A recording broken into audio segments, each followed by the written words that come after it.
3 युवकों ने एक क्राइम शो देखकर प्लान किया लगभग एक परफेक्ट क्राइम। उनसे मैं इतनी नफरत तो करता ही हूँ कि उन्हें बर्बाद करने के लिए उनसे दोस्ती तो क्या उनके गले भी लग सकती। कल स्ट्राइक करते हैं। बहुत होगी नेट प्रैक्टिस, सीधा गेम।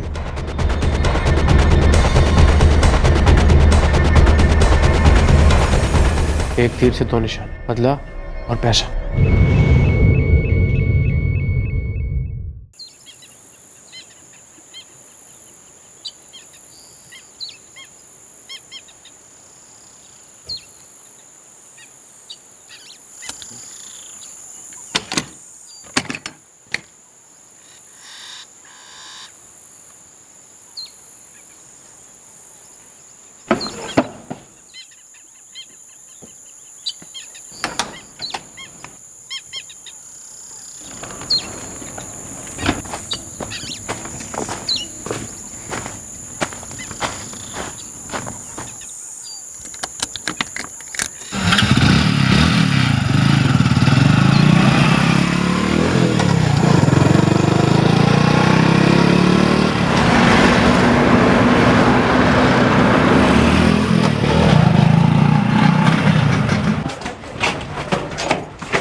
जगह की सेटिंग हो गई भाई अपनी।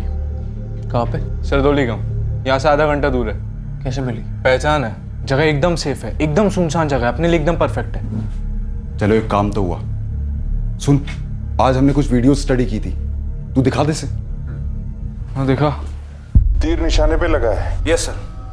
महेश गोयल की 16 मार्च तक रोजाना 1 नंबर से बात होती थी। 16 मार्च के बाद एक बार भी नहीं हुई और उसके ठीक 4 दिन बाद यानी 20 मार्च को महेश पर हमला हुआ। ये 44456789 ये किसका नंबर है? किसी पूजा जायसवाल का है। 10 में से 8 केस में मोबाइल फोन रिकॉर्ड ने पकड़वाया बंदों को। और इसीलिए हम लोग अपने सेल फोन घर पे छोड़ के जाएंगे। मतलब फर्जी नाम पे सिम कार्ड खरीदेंगे? नहीं, हम एक ऐसे बंदे का फोन इस्तेमाल करेंगे जिसका हमसे कोई लेना देना ना हो। मतलब किसी का मोबाइल फोन चुराएंगे अपन? राइट। एक बात है जिसे तुम लोग नोट नहीं कर रहे हो भाई, जिसे अवॉइड करना नामुमकिन है। शक का फैक्टर, करीबी फैमिली पर गहरा शक। वीरू, मुंह फेर लेने से हकीकत नहीं फिर जाएगी। ये ले, तो कोई भी केस उठा किडनैपिंग का, कोई भी, घर वालों पर, रिश्तेदारों पर, दोस्तों पर, भाई पुलिस का शक जाता ही जाता है। अभी तू कोई भी पेपर उठा ले, तेरे ये क्राइम शोज देख, फैमिली डिस्प्यूट मतलब पुलिस का पहला शक फैमिली मेंबर्स पर ही जाता है। और बड़े माहिर होते हैं, साले सब सूंघ लेते हैं। फिरौती पहुंचने से पहले ना ये लोग तेरे घर के दरवाजे पे पहुंच सकते हैं। बहुत बड़ा रिस्क है भाई, दिमाग लड़ाना पड़ेगा। मेरे पापा अरविंद रंधावा एक गारमेंट शोरूम के मैनेजर हैं। मेरी मम्मी के शब्दों में मामूली से मैनेजर। सालों से मम्मी ये मामूली मैनेजर वाले मंत्र का जाप करते आई है। दुख है उन्हें, दर्द है उन्हें कि हमारे ही अपनों ने इतनी नाइंसाफी की हमारे साथ। नाइंसाफी का बदला लेना है ना वीरू, तो सेफ खेलना पड़ेगा। ये रिस्क बहुत बड़ा है भाई। और शक की सुई तेरे ऊपर टिके ही ना, हमें ऐसी प्लानिंग करनी होगी। तू समझ रहा है? मतलब ओपन एंड शट केस की मिसाल होनी चाहिए ये। जिन्होंने मुझे दर्द दिया है उनके साथ समझौता कर लो। समझौता नहीं, समझौते की एक्टिंग करनी है, और वो भी ऐसी कमाल की एक्टिंग कि तेरे अतीत का साया पुलिस के आसपास भी न मंडरा है। Open and shut case. और अगर ये तेरे फैमिली के झगड़े वाली बात पुलिस के सामने आ भी जाती है ना, तो उनको तेरे तक पहुंचने की कोई लीड नहीं मिलनी चाहिए।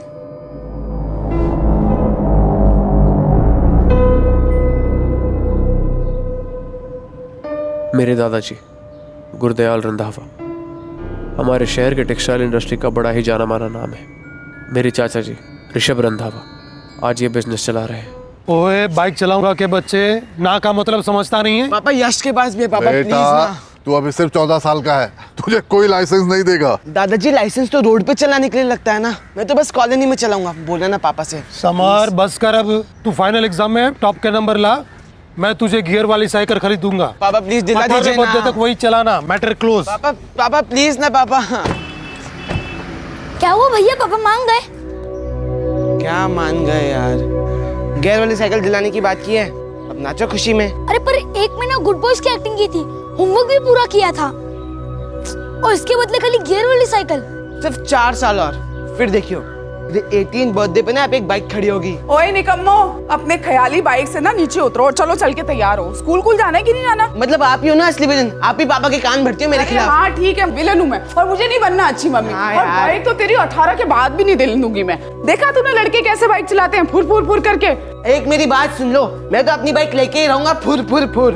गुरदयाल टेक्सटाइल्स, जिसमें मेरा और मेरे पापा का बराबर का हिस्सा होना चाहिए था, जिसके प्रॉफिट में बराबर का हिस्सा होना चाहिए था, और मुनाफे से आने वाली खुशियों में भी। देख बेटा, अगर तुझे स्कॉलरशिप मिल रही है तो हमें बड़ी खुशी है, लेकिन लाखों रुपया खर्च करके मैं तुझे यूके नहीं भेज सकता पढ़ाई के लिए।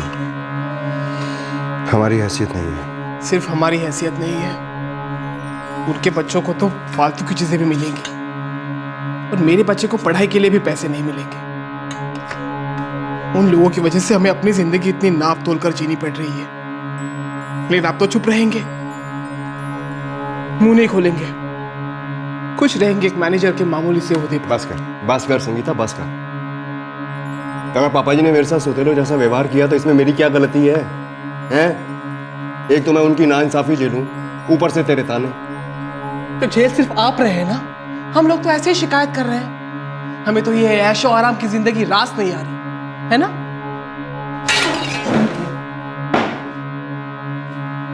बचपन से मैं मम्मी पापा को ऐसे लड़ते देखते आया हूँ। मम्मी को आज तक कभी मुस्कुराते हुए नहीं देखा, और इस सब की वजह वो एक आदमी। मेरे दादाजी ने मेरे मम्मी पापा के साथ, मेरे साथ गलत किया, और मेरे चाचा जी ने ये गलत होने दिया। देख वीरू, अबे हमारा प्लान सिर्फ तभी कामयाब हो सकता है जब तू तेरे दादाजी, तेरे चाचा जी और वो उनके बच्चे समर और अमन का दिल जीत ले, सुलह कर ले उनसे। और अमन को 100% भरोसा होना चाहिए तेरे ऊपर।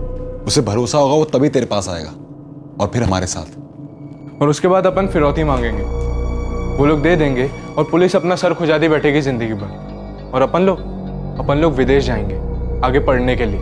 उनसे मैं इतनी नफरत तो करता ही हूँ कि उन्हें बर्बाद करने के लिए उनसे दोस्ती तो क्या उनके गले भी लग सकता हूँ। उन लोगों ने मुझे जिस खुशी से दूर रखा, उसी खुशी को छीनूंगा मैं। रोएंगे वो लोग। प्लान था वीरू के चाचा के दूसरे बेटे 11 साल के अमन को किडनैप करने का। फिरौती के पैसों से वीरू फॉरेन यूनिवर्सिटी की फीस भरने की सोच रहा था और अपने दादा और चाचा की फैमिली को तड़पते हुए देखना चाहता था। वीरू और उसके दोस्तों ने एक क्राइम शो को देखकर इस किडनैपिंग और मर्डर का प्लान बनाया था।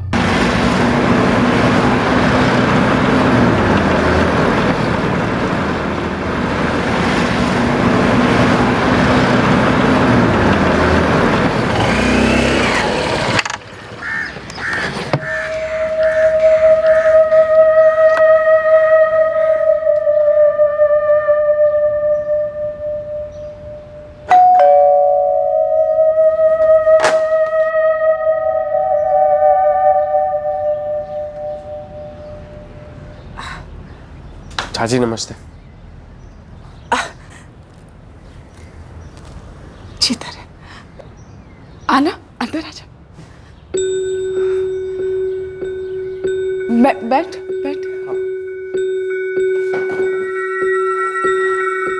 तुझे बता नहीं सकती कितनी खुशी हो रही है मुझे तुझे देख के। बच्चों को बुलाती हूँ मैं। समर, अमन, अरे जल्दी आओ तो। समर, हाँ। अरे आके देख तो सही कौन आया है। यार मम्मी गेम भी खेलने नहीं देते हो आप। अरे अमन तू भी आ। पहचाना? पहचान। वीरू भैया। चाची ये समर है, कितना बड़ा हो गया है, और ये छोटे तो मुझे पहचाना ही नहीं। अमन बेटा, तेरे अरविंद ताऊ जी है ना, उनके बेटे हैं ये, तेरे बड़े भैया वीरू भैया। अच्छा तुम लोग बैठो, बातें करो, मैं कुछ खाने को लेके आती हूँ। बैठ। मैं दादाजी के घर एक अरसे के बाद आया था।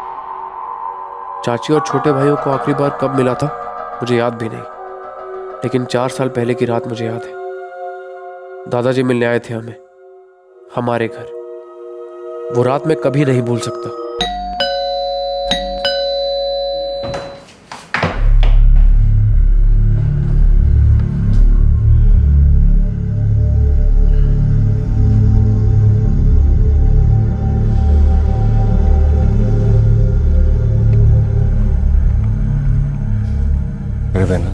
जीते रहे, जीते रहे।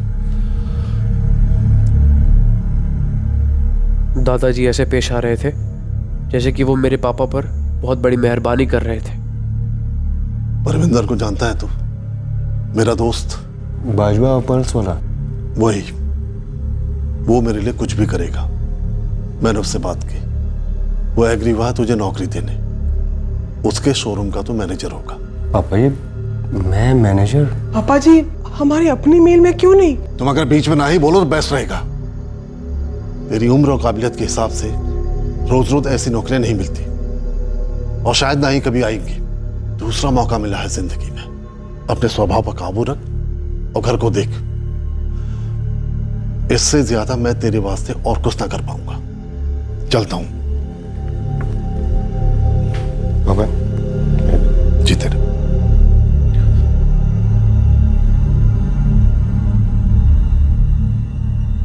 मेरे पापा को ये नौकरी मेरे दादाजी ने मानो एहसान के तौर पर दी थी।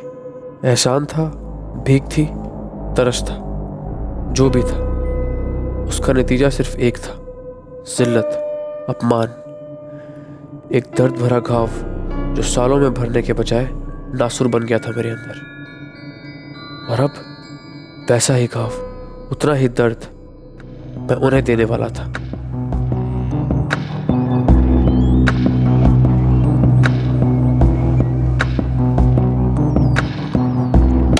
ऐसा रास्ता ढूंढना होगा जहां पे एक भी सीसीटीवी कैमरा ना हो। वे पहले ये तो लॉक कर ले कि अमन को कहाँ से उठवाना है। वो तुम दोनों करोगे, मैं अमन के सामने नहीं आ सकता, ऑब्वियस है।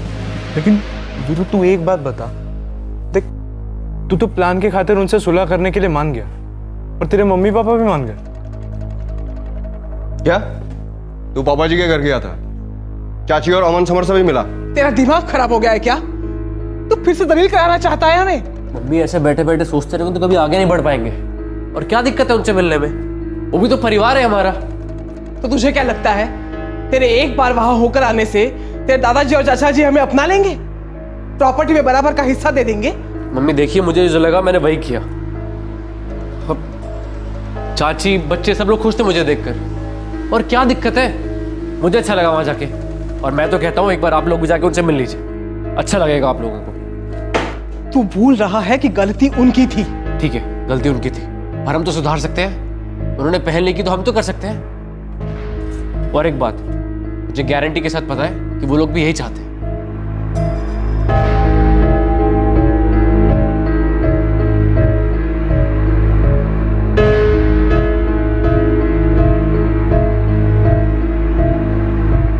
वीरू आया था? जी बाबूजी। वीरू भैया ना बहुत अच्छे हैं, मुझे उनके साथ बहुत मजा आया। मैं क्या कह रही थी कि वो खुद सामने से चल के आया, क्या हम लोग पिछली बातों पे मिट्टी नहीं डाल सकते? वो भी तो इन दोनों का बड़ा भाई ही है ना। पापा जी, मुझे भी किरण की बात सही लगती है। इतने साल बीत गए, इतना पानी बह चुका है, और मुझे भी ऐसा लगता है बाबूजी कि हमें अपने गिले शिकवे भूल जाने चाहिए।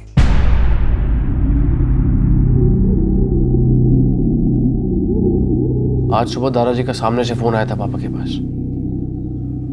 मुझे लगता है अब सब पहले की तरह नॉर्मल हो गया है। देख भाई, रातों रात टूटे हुए रिश्ते जुड़ते नहीं हैं, और हमको भी कुछ खास जल्दी थोड़ी नहीं। ये सारा टाइम अपनी प्लानिंग परफेक्ट करने में लगा देंगे, अमन की हर मोमेंट को बारीकी से ऑब्जर्व करने में लगा देंगे, और सही वक्त आने पर अमन को उठाएंगे, 50 लाख मांगेंगे, जेब हल्की होगी उनकी और दिल भारी। वो कहते हैं ना, एक तीर से दो निशाने।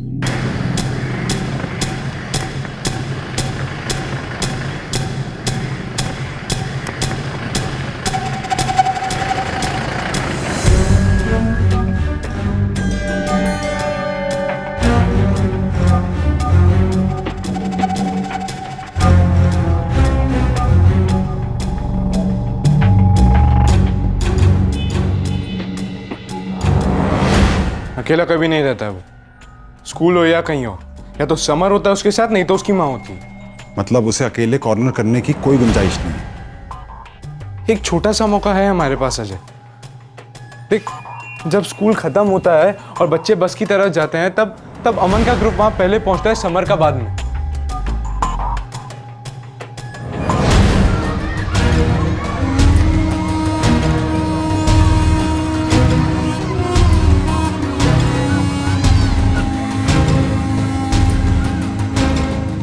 यही एक मौका है हमारे पास जब हम उसे बुला सकते हैं। और कोई तरीका है ही नहीं, कोई और टाइम। वीरू, तू पता कर पाएगा? देखो यार, हमारी फैमिली और उनकी फैमिली में सब कुछ अब बेटर होने लगा, लेकिन मुझे इतनी बारीकी से पता नहीं है कि अमन अकेला कब मिलेगा। मुझे लगता है हमारे पास सिर्फ यही एक मौका।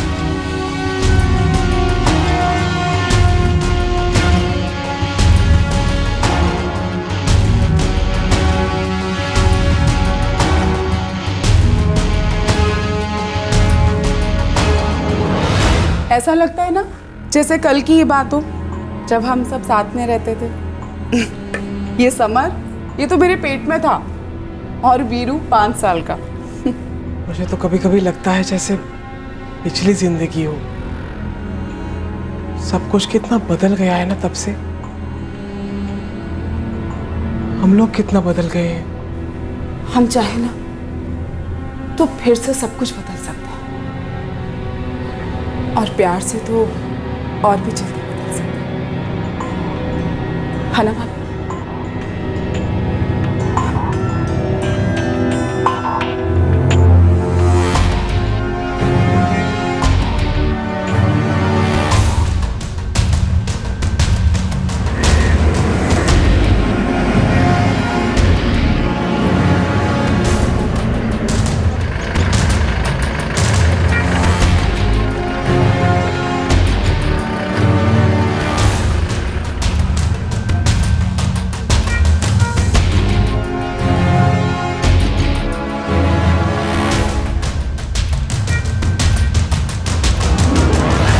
किसी थिएटर प्रोडक्शन की तरह महीनों से इस किडनैपिंग की रिहर्सल चल रही थी, प्री प्रोडक्शन चल रहा था। इस परफेक्ट क्राइम को अंजाम देने की घड़ी अब करीब आ गई थी।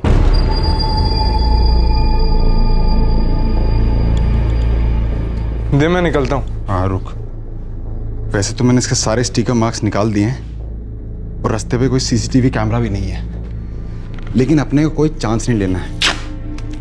और ब्लैंक हेलमेट किसी को याद ही नहीं रहेगा। ऊपर से मैं गॉगल्स भी पहनूंगा।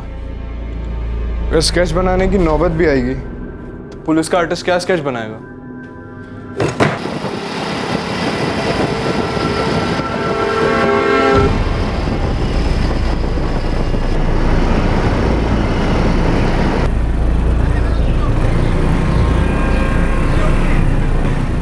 अरे, आप में से कोई कारपेंटर है क्या? हम दोनों ही कारपेंटर सर।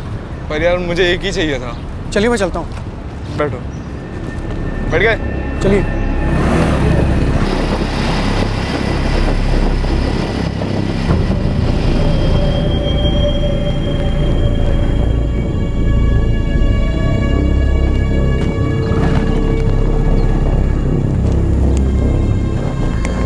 क्या हुआ साहब? अरे बस यहीं रुकना है, पापा आएंगे, वो आपको ऑफिस ले जाके काम दिखा देंगे। कितनी दूर ऑफिस? अरे यही 10 मिनट का रास्ता है, पर क्या है ना, वो ऑफिस की चाबी पापा के पास ही रहती है। अच्छा रुको, मैं पापा को फ़ोन कर लेता हूँ, 1 सेकंड ना। फ़ोन? लगता है मैं फ़ोन घर पर ही भूल आया। अब पापा को कैसे फ़ोन करूँ? अरे आपके पास फ़ोन होगा ना, आपका फ़ोन दो ना, मैं पापा को फ़ोन करके बता देता हूँ कि हम पहुँच गए। हेलो। हाँ अच्छा सुनो, अगर 3-4 दिन का काम होगा तो कर लोगे ना? कहीं बिजी तो नहीं हो? कैसी बात कर रहे हो? 3-4 दिन का काम होगा मैं दौड़ाऊंगा। अपना काम तो मजदूरी करना है ना साहब। हेलो पापा, अरे मैं बोल रहा था, हाँ मैं पहुंच गया हूँ कारपेंटर को लेकर। आप कहाँ पर हैं? अरे ये अपना जैन चौक का बड़ा वाला पेड़ नहीं है, उसके सामने खड़ा हूँ मैं। हाँ ठीक है, मैं पहुंचता हूँ वहाँ पर। अरे 5 मिनट वेट कर सकेंगे आप? हाँ कर लूँगा। अरे वो क्या है ना, आज ही सारे काम बिगड़ने थे। उधर पापा की गाड़ी बिगड़ गई है, तो मैं बाइक से जाता हूँ, पापा को लेके आता हूँ, फिर आप और पापा बाइक से निकल जाना। जैसा ठीक समझो। पर मेरे पास फ़ोन नहीं है, तो मैं आपका फ़ोन लेके जाता हूँ, 5 मिनट में ला के दे दूँगा आपको। आप यहीं रुकना, मैं आता हूँ अभी बस।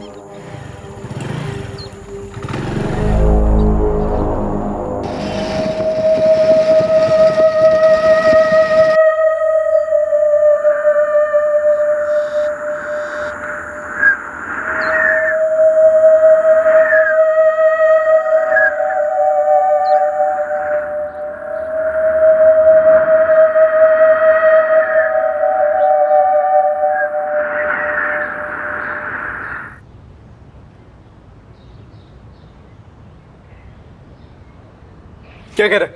किडनैप नहीं कर सकते का क्या मतलब है? कहीं ऐसा तो नहीं है ना अपने चाचा की फैमिली से मिलने के बाद तेरा प्लान चेंज हो गया हो, पैसों से ज्यादा कहीं तेरे को उन लोगों से प्यार हो गया हो? नहीं, मकसद वही है, दर्द देना, उन्हें चोट पहुंचानी है। मैं तो फिर माजरा क्या है?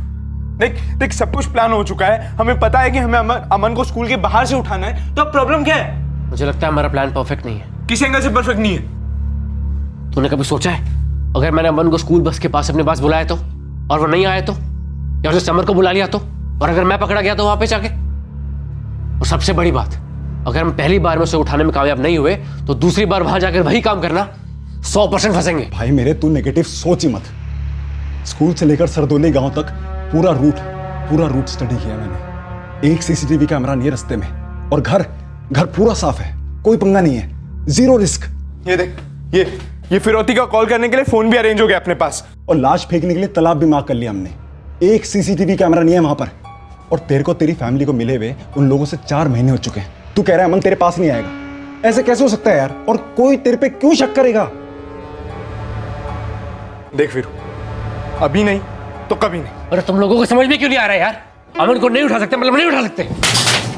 अबे लाइफ के 8 महीने दिए मैंने इस प्लान को, दिन रात बैठ के तेरे क्राइम शोज देखा है, सबके एक गलतियां नोट की हैं, तो अब सब प्लान हो गया तो तुझे नहीं करना। अपना गुस्सा कंट्रोल में रख, समझा? बदले की आग को क्या हुआ तेरी?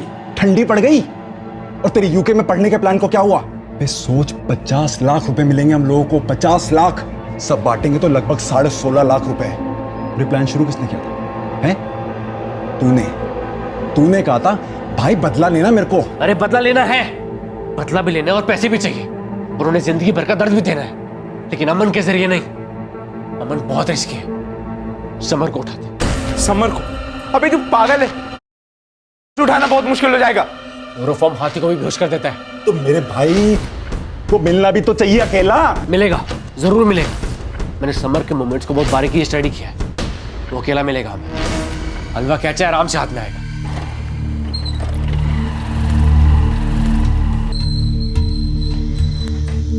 अरे वीरू भैया, कहाँ जा रहा है समर? अरे वीरू, चाची नमस्ते। मैं बस ये पास से गुजर रहा था, सोचा आप लोगों से मिलता चलो। जीतर, अच्छा किया, अब रोटी खा के जाना। अच्छा वीरू भैया, अभी मेरा क्लास है, मैं 1.5 घंटे में वापस आ जाऊंगा। आपसे खूब सारी बातें करनी है। बेटा संभाल के जाना। इसमें संभालने जैसा क्या है? खटारी तो है, बैलगाड़ी की स्पीड पे चलती है। समर तो एक काम करना, साइकिल ही छोड़ दे, तुझे मैं ड्रॉप कर देता हूँ। चाची मैं ले जाऊँ बाइक पर?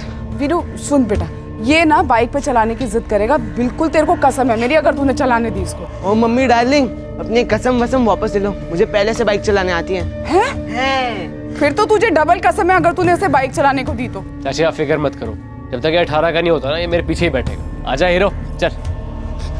वीरू भैया मैं भी ट्रिपल ले लो। और चुप कर, ट्रिपल ले लो, ट्रिपल। तू रेडी रहना, मैं समर को ड्रॉप करके आता हूँ, फिर तुझे घुमाने लेके चलूंगा। संभाल के चलाना।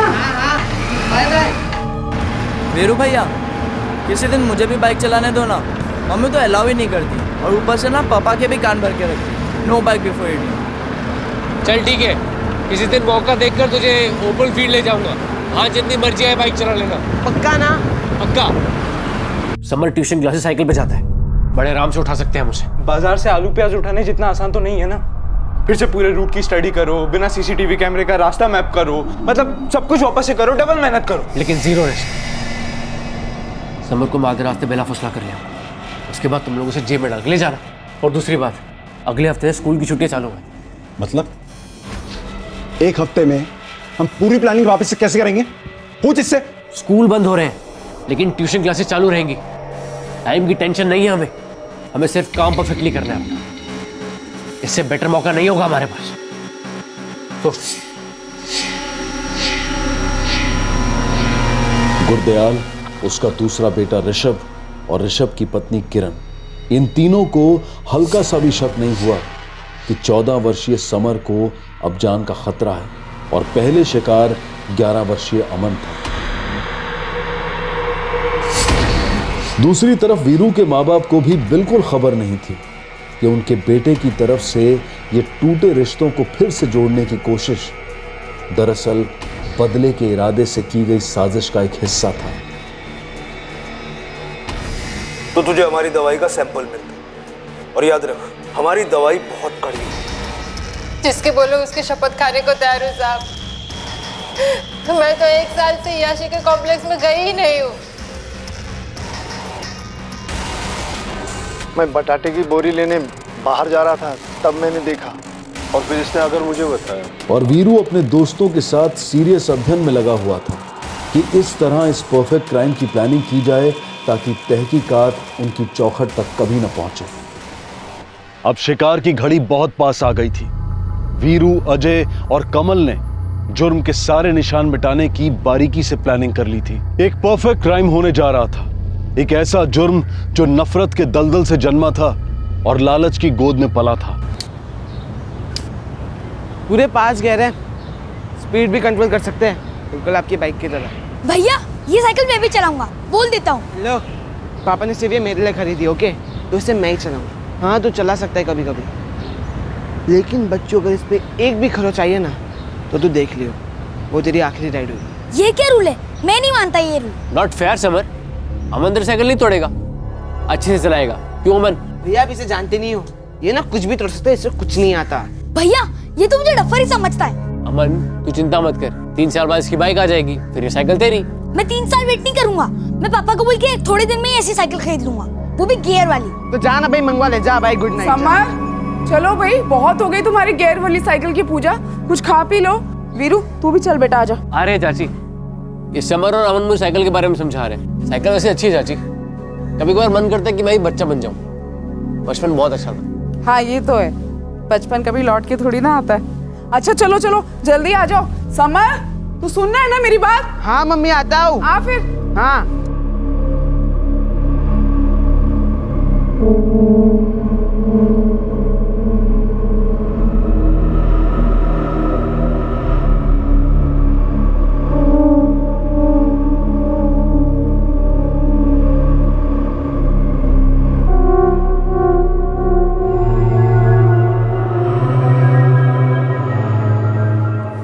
कल स्ट्राइक करते हैं। बहुत हो गई नेट प्रैक्टिस, सीधा गेम।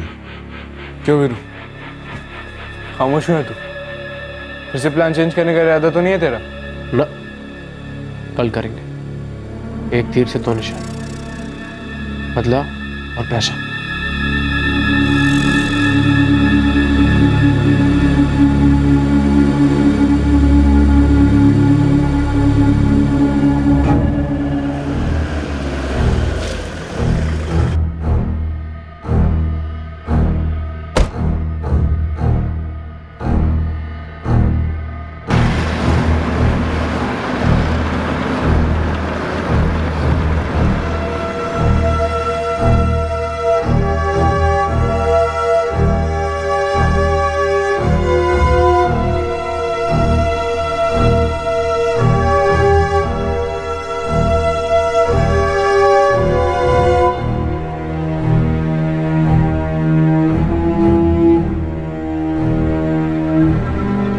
मम्मी मैं क्लास के लिए निकल रहा हूँ।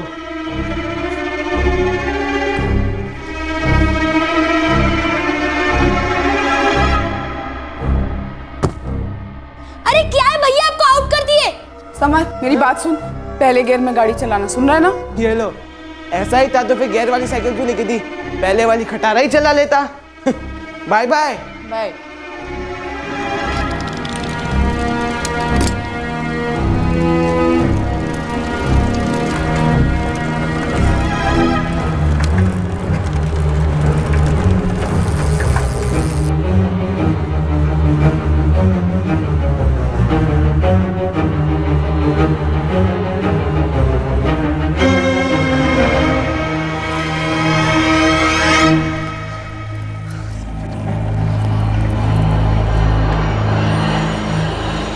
वीरू भैया आप यहाँ? ट्यूशन जा रहा है?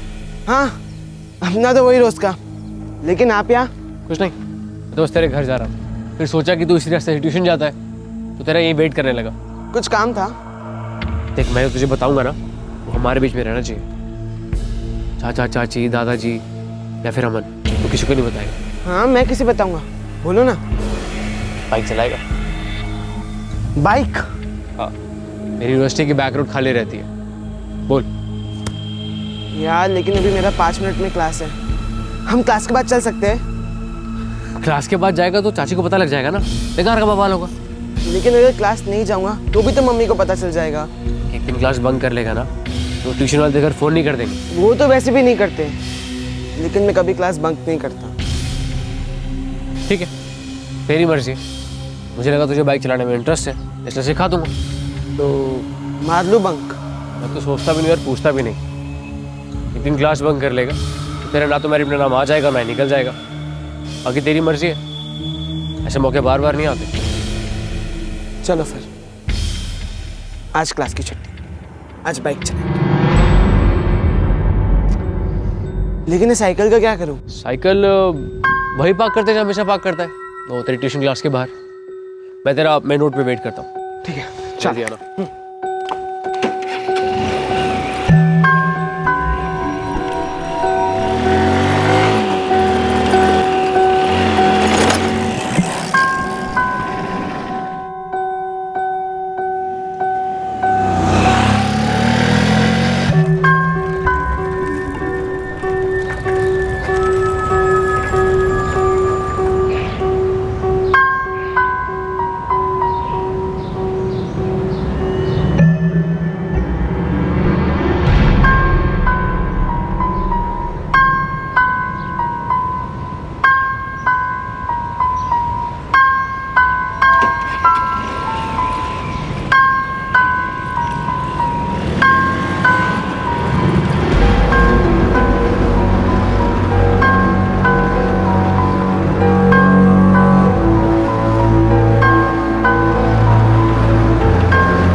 एक ऐसा दिन था जब समर के घर वाले चिंता और डर के भवंडर में खिंच जाने वाले थे। वो एक ऐसा दिन था जब कुछ ऐसा होने जा रहा था जिससे समर के माता पिता और दादाजी को लंबे अरसे तक एक ही सवाल कुरेदने वाला था कि आखिरकार उनके बड़े बेटे समर के साथ क्या हुआ। वो एक ऐसा दिन था जिस दिन वीरू के पिता अरविंद रंधावा को इस बात का पता ही नहीं चलने वाला था कि उनका बेटा वीरू एक भयंकर गलती करने जा रहा है। वो एक ऐसा दिन था जिस दिन वीरू की मां संगीता की सालों की शिकायत पर एक्शन लिया जाने वाला था।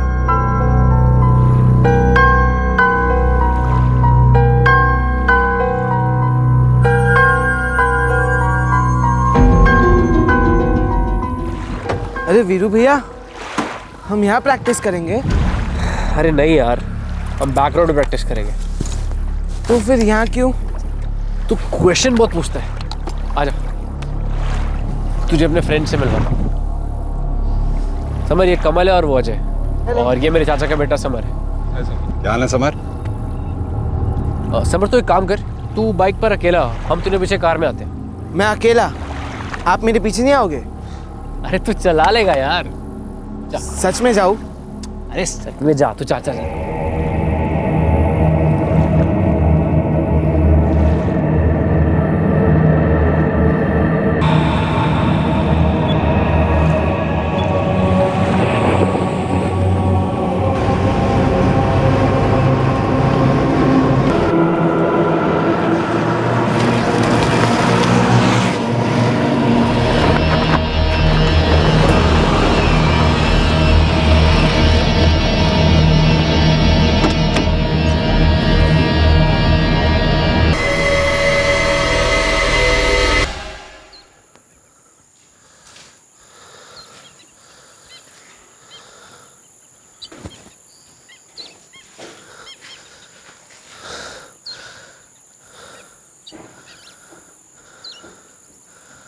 अब बवाल होने दो,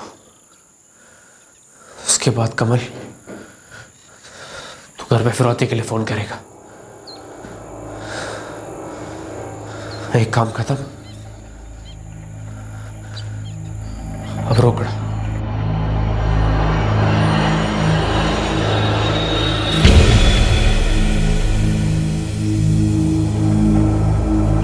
अरे ऐसे कैसे? ट्यूशन क्लास के लिए निकला तो था वो। नहीं आंटी, मैं परमजीत और सचिन तो क्लास में ही थे, पर समर नहीं आया। हाँ, पर उसकी साइकिल क्लास के बाहर पार्क थी। अरे लेकिन ऐसे कैसे हो सकता है? नहीं किरण जी, समर आज ट्यूशन नहीं आया। हाँ, उसकी साइकिल जरूर बाहर पार्क है, लेकिन वो अंदर नहीं आया। तूने उसके दोस्तों से बात की? परमजीत, सचिन, विवेक सबसे बात होगी मेरी। क्लास के टीचर से भी बात हुई। सबका यही कहना है कि वो क्लास में आया ही नहीं है और उसकी साइकिल बाहर खड़ी हुई है। 1.5 घंटे की क्लासेस, अक्सर 4 बजे पहुंच जाता है वो, 5:30 बज रहे हैं। इतनी देर के लिए गया काम? आप अभी के अभी घर आ जाइए, मुझे कुछ ठीक नहीं लग रहा है। तुम टेंशन मत लो, मैं बस पहुंचा ही समझो।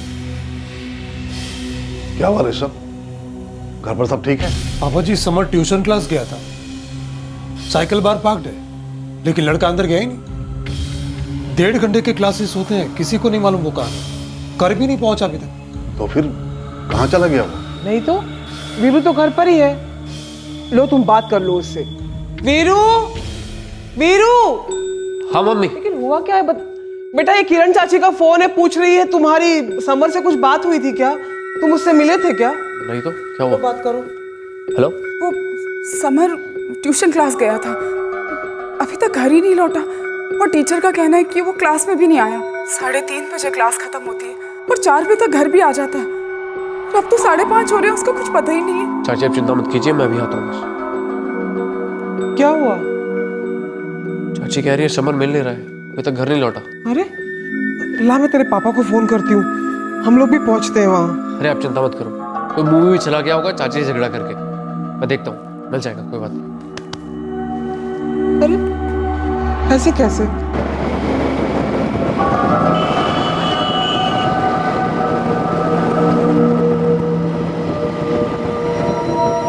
पहुंच जाएंगे, मेरे घर भी जाएगा।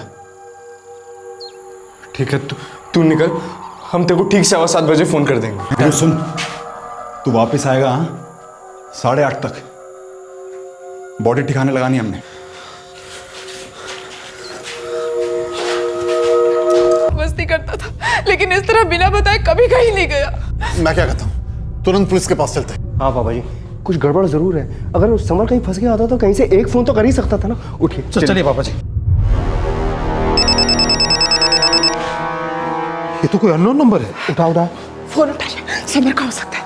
हेलो, कौन बोल रहा है? आप कौन बोल रहे हैं? समरजीत के पापा से बात कर रहा हूँ। मैं बोल रहा हूँ ऋषभ, समर का पापा। अरे कौन बोल रहा है? क्या बात है?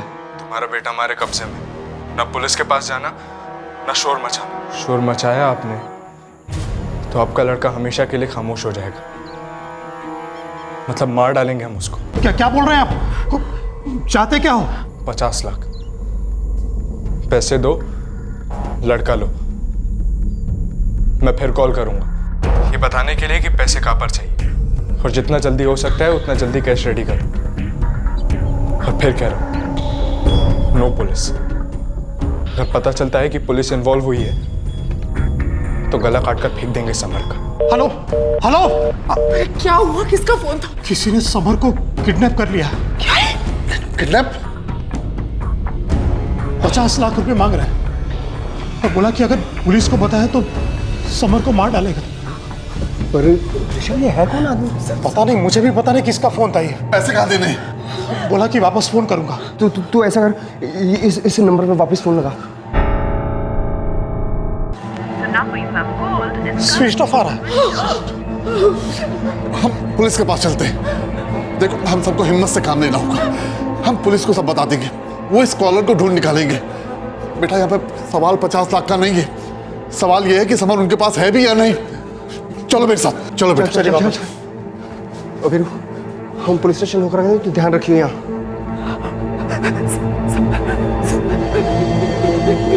बेटा समर,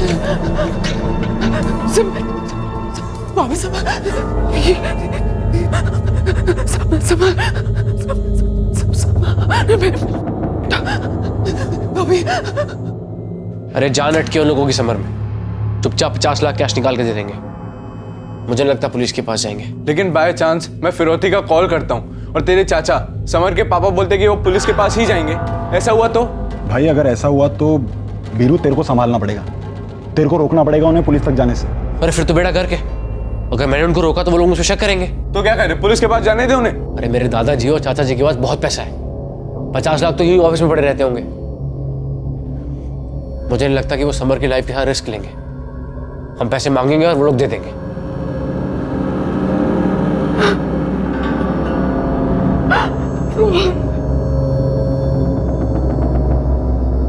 समर भी वापस आ जाएंगे ना?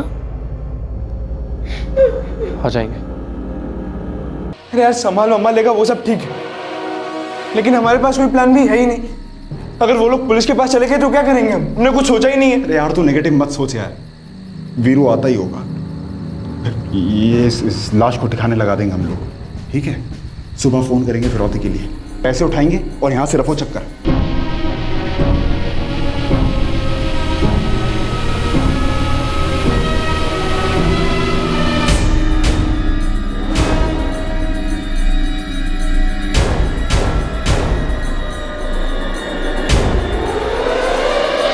जिस तरह से जुर्म की प्लानिंग हुई थी उसी तरह से प्लान को अंजाम दिया गया था, लेकिन अब वो हो गया था जो तीनों दोस्तों ने सोचा भी नहीं था। समर के पिता, दादाजी और वीरू के पिता तीनों पुलिस के पास चले गए थे, जिसकी वजह से उनकी सारी प्लानिंग पर पानी फिर गया था। समर के घर वालों को क्या मालूम था कि उनका गुनहगार उन्हीं के घर का था, जिसने उनकी सारी खुशियां, सारे अरमान कुचल कर रख दिए थे। पीड़ित और मुजरिम दोनों की दुनिया में डर, दुविधा और दर्द फैलता जा रहा था। तीनों युवक फर्स्ट टाइम क्रिमिनल्स थे। एक क्राइम शो को स्टडी करके इन्होंने अपने परफेक्ट क्राइम की प्लानिंग की थी, लेकिन क्या परफेक्ट क्राइम कभी मुमकिन होता भी है? सर, जिस नंबर से फिरौती के लिए कॉल आया था वो नंबर अभी भी स्विच ऑफ है। गुरदयाल जी, आप दे सकते हैं 50 लाख फिरौती के लिए? आप कहना क्या चाहते हैं? मेरे कहने का मतलब यह है कि वो लोग जानते हैं कि आप 50 लाख दे सकते हैं, इसलिए उन्होंने आपके सबसे नाजुक पॉइंट पर अटैक किया, आपके पोते पर। संदीप सर, जिस नंबर से फिरौती के लिए कॉल आया था अर्जेंट बेसिस पे उसकी डिटेल्स चाहिए। Done sir. समर अपने साथ सेलफोन रखता है क्या? जी नहीं सर, वो मांगता तो है लेकिन हमने दिया नहीं उसे। सर मेरी समझ में नहीं आता है कि समर की साइकिल बाहर पार्क है। समर ऐसा कभी नहीं कर सकता कि वो बाहर साइकिल पार्क करे और क्लास बंक करे। साइकिल शायद उसी ने वहां छोड़ी है, या फिर किसी ने वहां उससे रखवाई है। किसने? जो समर को अच्छी तरह से जानता है और उसकी हर मूवमेंट से वाकिफ है। आप जल्द से जल्द एक्शन शुरू कीजिए, मेरा पोता खतरे में हो सकता है। हमारा काम शुरू हो चुका है और जब तक उस नंबर की डिटेल्स नहीं आ जाती जिस नंबर से फिरौती के लिए कॉल आया था, आप हमारी दो तरह से मदद कर सकते हैं। एक, हमें समर की लेटेस्ट फोटो चाहिए, और दूसरी, आप लोगों को किसी पर शक है?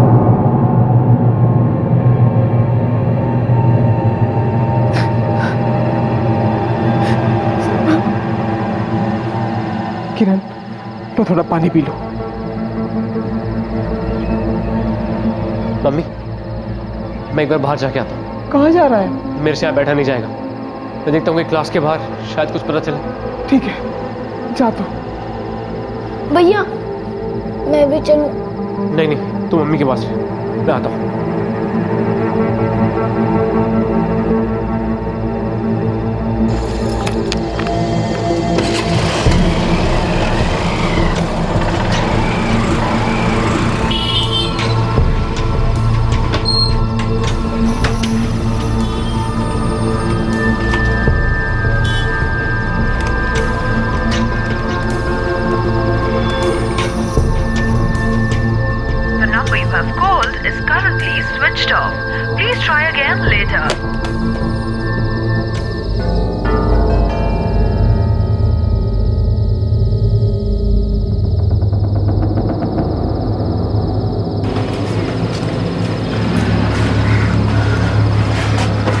हम लोग अपना अपना फोन घर पर छोड़ेंगे। पुलिस को फोन रिकॉर्ड से कुछ पता नहीं चलना चाहिए। मतलब हमारे पास से चुराया हुआ फोन होगा, फिरौती के कॉल के बाद अगले दिन तक वो भी स्विच ऑफ रहेगा, और इस बीच उसे कोई ऑन नहीं करेगा। तेरे को हम लोगों के पास वापस आना होगा, आज को भी ठिकाने लगाना होगा ना। मैं आ जाऊंगा, घर वालों के साथ थोड़ा टाइम स्पेंड करके मैं कोई बहाना बनाकर तुम लोगों के पास आ जाऊंगा। तू तेरे फोन के साथ क्या करेगा? वो मैं घर पे छोड़ दूंगा। देख, मैं फिर कह रहा हूँ, मुझे डाउट उठ रहा है। अगर तेरे दादा या चाचा पुलिस के पास गए तो क्या करेंगे हम?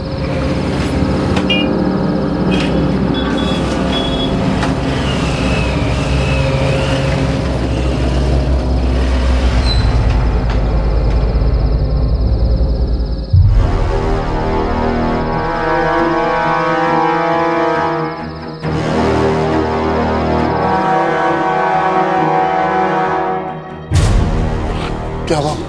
कुछ? मैंने घर से लेकर क्लास तक सब जगह छान मारा। कुछ पता चला? नहीं चाचू। पुलिस क्या बोली? उन्होंने ढूंढना शुरू कर दिया है, मेरा फोन भी सर्विलेंस पे डाल दिया है। जैसे ही वो दोबारा फोन करेगा पैसों के लिए पकड़ा जाएगा। ऋषभ तू टेंशन ना ले, हमारे समर को पुलिस छुड़वाकर सीधा तेरे पास ले आएगी, उसे कुछ नहीं होगा। बेटा मैं क्या कहता हूँ, 50 लाख रेडी रखो, जैसे उनका फोन आता दे दो। हमें हमारा बच्चा चाहिए बस। आखिर ये कमीना है कौन? यस सर, मैंने ही नहीं बल्कि उसके दोस्तों ने भी देखा साइकिल को यहाँ पार्क हुए हुए, लेकिन समर का कुछ पता नहीं। सर समर के फादर ऋषभ रंधावा का मोबाइल नंबर हम लोग मॉनिटर कर रहे हैं, बहुत जल्द पता चल जाएगा कि जिस नंबर से कॉल आया था वो नंबर किसका है। ये भी तो हो सकता है कि समर यहाँ आया ही ना हो, उसे उठाने वालों ने उसकी साइकिल यहाँ लाकर पार्क कर दी, इस वजह से उसे यहाँ किसी ने देखा ही नहीं। यहाँ से लेके समर के घर तक जितना भी रास्ता है पूरा छानना है, कहीं ना कहीं कोई ना कोई सीसीटीवी कैमरा जरूर होना चाहिए। Okay sir. अच्छा, समर की क्लास 2 बजे शुरू होती है, राइट? यस सर, और 2 बज गए जब 5 मिनट होते हैं सारे स्टूडेंट क्लास में आ जाते हैं। समर कभी लेट हुआ है?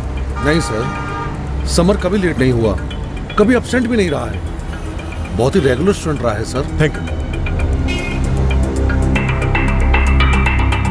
अबे कहाँ मर गया ये वीरू? अबे 9 बज गए अभी तक नहीं आया साला। साले को फोन भी नहीं कर सकते हैं। मैं पहले दिन से कह रहा हूँ तुम लोगों को, लेकिन साला तुम लोग सुनते ही नहीं हो मेरी। अबे अगर इसके घर वाले पुलिस के पास चले गए तो क्या करेंगे? अबे कुछ प्लान नहीं किया हमने। वहां क्या हो रहा है इसके बारे में कुछ पता नहीं चल रहा अपने को। और वीरू क्यों नहीं आ रहा है? ये घर से ट्यूशन क्लास तक जाने का बस वही एक बाईपास का रास्ता है, वहां से पूर्वी चौक पर लेफ्ट।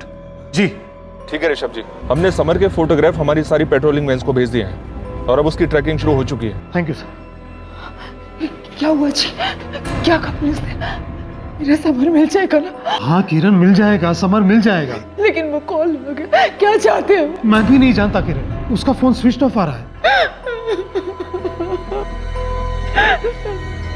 दादाजी मैं एक बार फिर से चेक करके आता हूँ, यहाँ बैठे रहने से कुछ नहीं होगा, शायद कुछ पता चल जाए। ठीक है बेटा।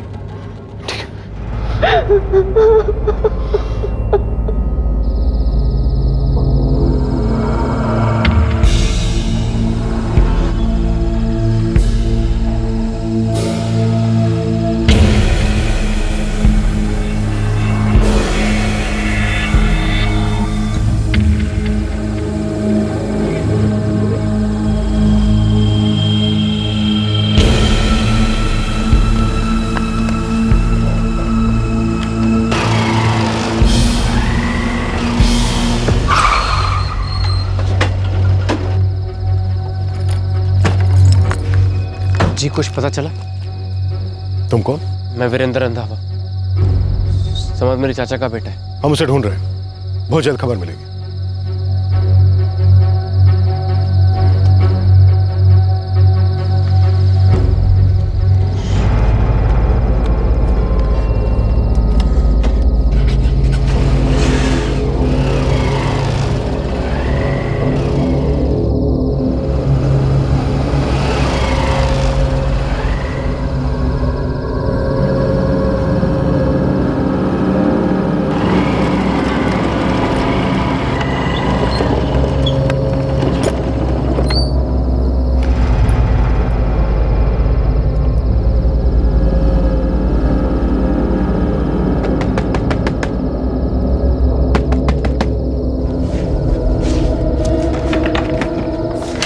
क्या भाई, कितनी देर लगाई तूने? 8:30 बजे आना है तेरे को, अब आ रहा है तू? अरे सब उल्टा पुल्टा हो गया यार। सुन, वो फोन और सिम का है, तोड़ना है उसे, जला दो उसे। क्यों? तो फिरौती का कॉल कैसे करेंगे? अरे उसके लिए कोई नया फोन चुरा लेंगे, इस फोन के पीछे पुलिस पड़ी हुई है। साले मैंने तेरे को पहले ही कहा पुलिस इन्वॉल्व होगी, लेकिन तुम लोग सुनते ही नहीं हो मेरी। अबे तो तूने रोका क्यों नहीं पुलिस के पास जाने से उन्हें? अबे तू पागल है क्या? कैसे रोकता? क्यों बे?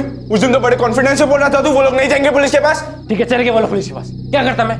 कैसे रोकता उन्हें? अगर उन्हें रोकता ना तो लोग शक करते मुझ पे। पर ठीक है, मानता हूं हमने इस बारे में प्लानिंग नहीं की थी, लेकिन इस वक्त हमारा उस मुसीबत से निकलना ज्यादा जरूरी है। और वो सिर्फ तेरा फोन ट्रैक नहीं कर रहे हैं, मेरे चाचा को फोन भी ट्रैक कर रहे हैं।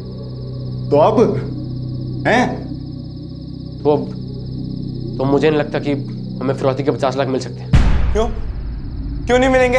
पता नहीं था मुझे वो लोग पुलिस के बाद इतनी जल्दी चले जाएंगे, सोचा नहीं था मैंने। देखो कहा था ना मैंने सोचने को। हाँ कहा था, लेकिन इस वक्त उस लाश को ठिकाने लगाना ज्यादा जरूरी है। और ये काम तुम दोनों करोगे, क्योंकि मुझे घर जाना है। घर में पुलिस वाले आए हुए हैं और मेरे परिवार वाले भी। अगर मैं घर पे नहीं हुआ ना तो खामखा उनको शक हो जाएगा मुझ पे।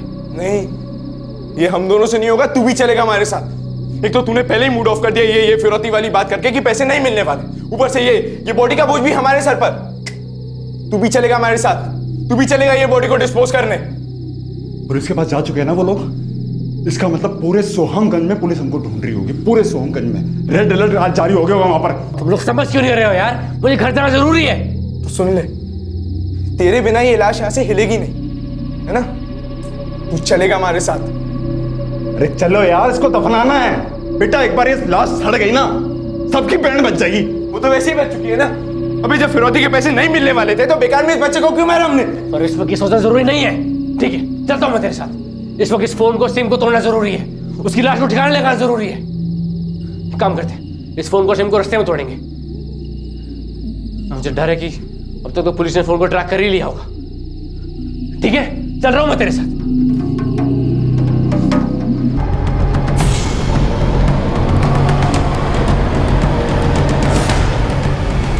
जिस तालाब पे हम लोग जा रहे हैं ना, वो कम से कम 10 किलोमीटर दूर है यहाँ से। तुम लोग दुआ करो कि रास्ते में कोई चेक नाका न मिले हमें। तू बस चलता रहे, इतना सोच मत।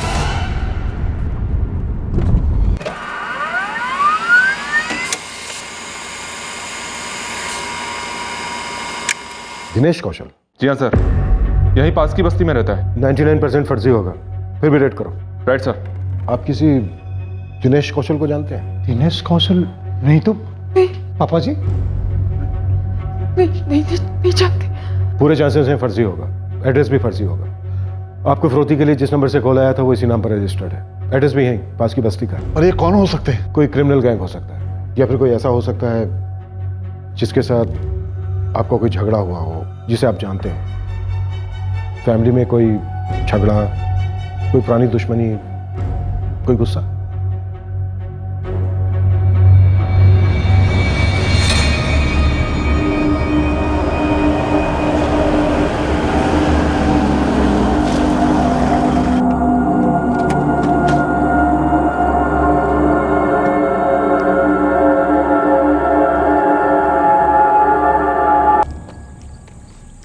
पहले ये बता कि फिरौती का क्या प्लान है? देख कमल, मैं तुझे पहले बोल चुका हूँ, इस वक्त फिरौती इंपॉर्टेंट नहीं है।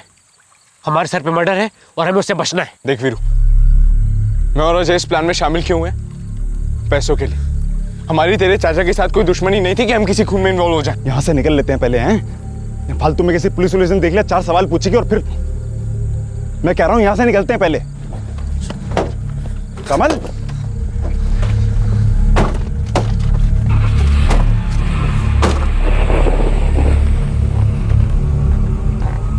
अब तक जुर्म बड़ी सटीक प्लानिंग के साथ एग्जीक्यूट हो चुका था, जिसकी वजह से पुलिस का उन लोगों तक पहुंचना लगभग असंभव था। आधा मिशन पूरा हो चुका था और आधा अभी बाकी था, जो था फिरौती की रकम। क्या इन 3 कॉलेज स्टूडेंट्स के हाथ में 50 लाख रुपए आने वाले थे?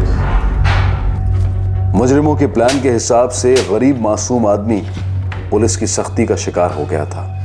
जितनी जल्दी सच बोलेगा उतनी कम तकलीफ होगी तुझे। दुनिया के लिए सस्ता होगा, मेरे लिए बहुत महंगा था वो फोन। चुरा ले गया। नाम और पता बोल उसका। मुझे नहीं पता वो कौन था। मुझे बोला कि वो अपना फोन घर पे भूल गया। एक फोन करने के लिए मेरा फोन मांगा और फोन किया उसने। किसे फोन किया था उसने? उसके पापा को। उस दिन तेरे फोन से एक भी फोन नहीं किया गया। ये देख, ये रहे तेरे फोन रिकॉर्ड्स। झूठ बोलता है हमसे, झूठ बोलता है। नहीं साहब, सच बोल रहा हूँ। उसके बाद वो मेरा फोन लेकर चले गए, ये कहकर कि उसके पापा को लेके आना है। पूरे 2 घंटा मैं इंतजार करता रहा साहब। उसके बाद सोचा शायद मुझको उल्लू बना गए। कौन है वो आदमी जो तेरा फोन इस्तेमाल कर रहा है? साहब मुझे नहीं पता, मैं नहीं जानता। सर, बाईपास रोड का सीसीटीवी फुटेज आ गया। जोशी,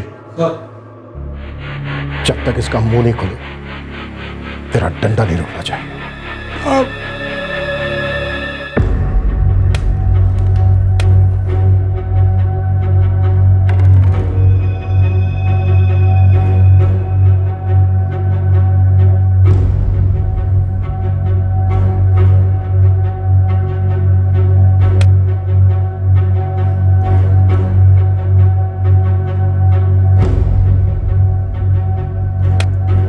सर इसके आगे का रोड पूर्वी चौक का रोड है और वहाँ कोई सीसीटीवी इंस्टॉल नहीं है। दुकानें हैं? छोटा सा मार्केट एरिया है सर, छोटे मोटे ट्रेडर्स की दुकानें हैं। फिरौती के लिए दूसरा कॉल आया? जी नहीं, ऋषभ रंधावा का फोन हम मिनट बाई मिनट ऑब्जर्व कर रहे हैं। ये दिनेश कौशल बलि का बकरा मालूम होता है। जो भी है इस किडनैपिंग के पीछे, उसने फर्जी नाम पर दूसरा सिम कार्ड लेना जरूरी नहीं समझा, बल्कि किसी का फोन चुरा लिया।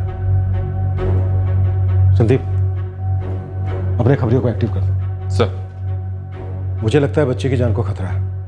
फिरौती के लिए दूसरा कॉल ना आना ये अच्छी निशानी नहीं है। ऋषभ, कुछ खबर है? क्या हुआ? कहाँ है मेरा बच्चा? पुलिस क्या बोली? पुलिस को बाईपास के रास्ते का सीसीटीवी फुटेज मिला है। उस क्लासेस वाले रास्ते पर समर दिखता तो है, लेकिन आगे के रास्ते पर कोई सीसीटीवी नहीं थी। पुलिस ने मोबाइल के मालिक को भी धर लिया है। कोई दिहाड़ी मजदूर है, कहता है कि उसका फोन चुराया गया है। अरे तो फोन क्यों नहीं किया उन्होंने? क्या चाहिए उनको? पैसे चाहिए? उनको बोलो जितने पैसे चाहिए उन्हें उतने पैसे देके बस हमें हमारा बच्चा दे दो। सुन रहा हो ना आप? मुझे मेरा बच्चा चाहिए बस। समर, मेरा बच्चा लेके आओ, कहीं से भी लेके आओ।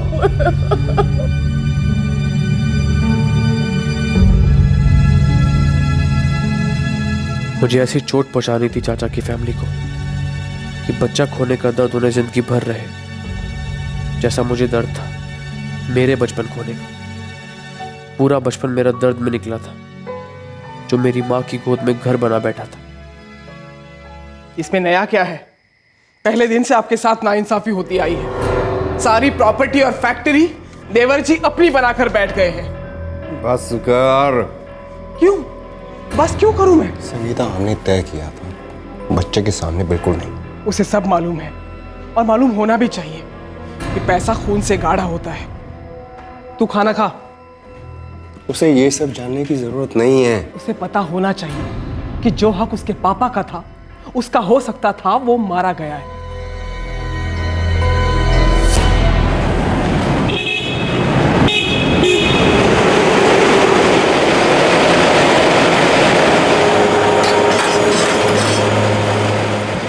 किशन, ये तंजानिया वाला कंसाइनमेंट अभी तक गया क्यों नहीं? जो पिछले एक हफ्ते से 10 लोग कम है काम पर, सब एक साथ ही बीमार हो गए। तो बताना चाहिए था ना, हैं? भाई टेम्परेरी आदमी और मंगा लेते। ऑर्डर कैसे रोक सकते हैं? देख, अगर ऑर्डर नहीं गया तो पेमेंट नहीं होगी, और अगर पेमेंट नहीं होगी तो वर्कर्स को तनख्वाह कहाँ से देंगे हम? सर जी, ऐसा पहली बार ही हुआ है कि एक साथ 10 लोग बीमार हो गए। हो सकता है कैंटीन के खाने में कुछ। अच्छा, तो उल्टा इल्जाम जो है फैक्ट्री पर ही लगा रहा है। देख भाई किशन, ये जो यूनियनबाजी वाला चक्कर है ना, वो यहाँ नहीं चलेगा, समझा तू? जितने दिन बंदे नहीं आए हैं उन सब की तनख्वाह काटूंगा मैं। तो लंगर नहीं खोल रखा मैंने, पकड़ इसे। हाँ सुमित जी, अरविंद बोल रहा हूँ। वो आपका तंजानिया वाला कंसाइनमेंट जो है उसको थोड़ी देर हो जाएगी। मैंने आपके मैनेजर को इन्फॉर्म कर दिया है, सोचा पर्सनली आपको भी बता दूं। एक मिनट, ये क्या बोले जा रहे हैं आप? हैं भाई, आपका ऑर्डर पहले कभी डिले हुआ है क्या? ये को तरीका है बात करने का? ओए सुमित जी, अगर एक लफ्ज मुंह से निकाला ना तो मेरे मुंह से भी भला बुरा निकल जाएगा। भाई धंधा नहीं करना है तो किसी और को ऑर्डर दे दीजिए, लेकिन इस लेवल की बातें हम नहीं सुनेंगे। हमारे सबसे पुराने क्लाइंट है सुमित बारवा। क्या हो गया पापा जी? गुलाम तो नहीं है ना हम उसके? तुम समझ क्यों नहीं रहे हो? बिजनेस में गुस्से को घर में रखकर आना होता है। वहां क्लाइंट तुमसे परेशान है, वर्कर्स मुंह फुलाए बैठे हैं। अगर ऐसे में हड़ताल वड़ताल हो गई ना तो बहुत भारी पड़ेगा। पापा जी, भारी पड़ेगा तो भारी हाथों से ठीक भी करेंगे। फिर तो कुछ बचेगा ही नहीं बेटा। इतनी मेहनत से मैंने फैक्ट्री खड़ी की है, सब बर्बाद हो जाएगा। ऐसा कुछ नहीं होगा पापा जी, जमाना बदल गया है। कंपटीशन है, कंपटीशन। बाहर जंग है, जंग। बेटा, इस जंग में अहंकार और गुस्सा सबसे बुरे हथियार होते हैं। मैंने एक फैसला लिया है। कैसा फैसला पापा जी? अब से मेरे सारे काम ऋषभ संभालेगा। हम दोनों मिलकर फैक्ट्री को फिर से वैसा ही बनाएंगे जैसा तुम्हारे आने से पहले थी। पापा जी, ये तो मेरे साथ बहुत बड़ी नाइंसाफी हुई ना। तुमने बहुत बड़ी जिम्मेदारी के साथ नाइंसाफी की है।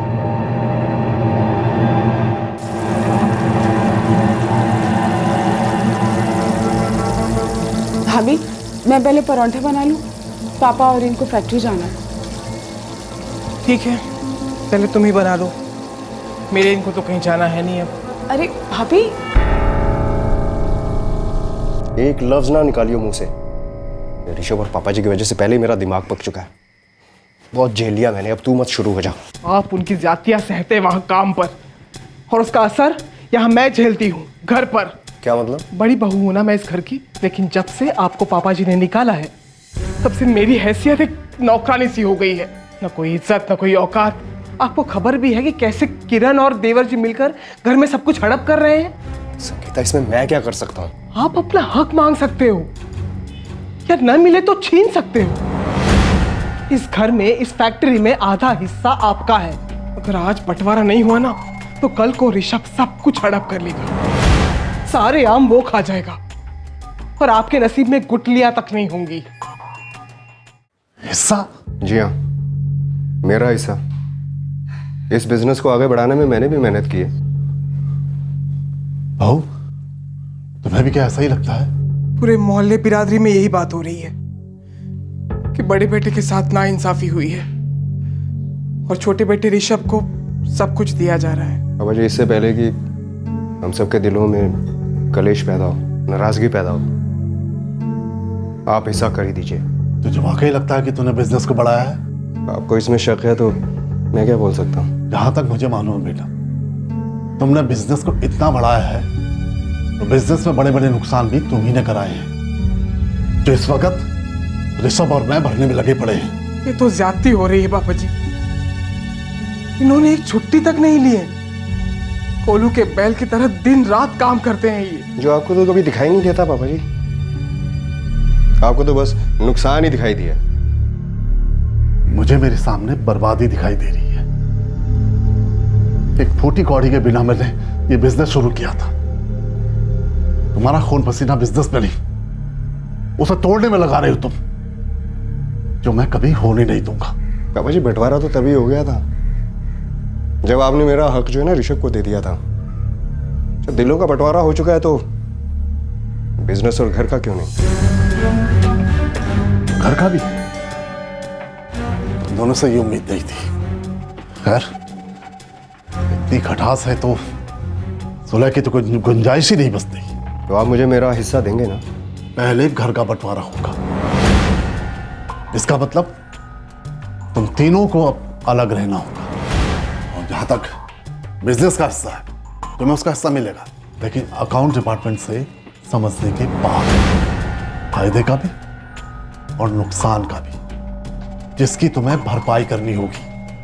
आया समझ में?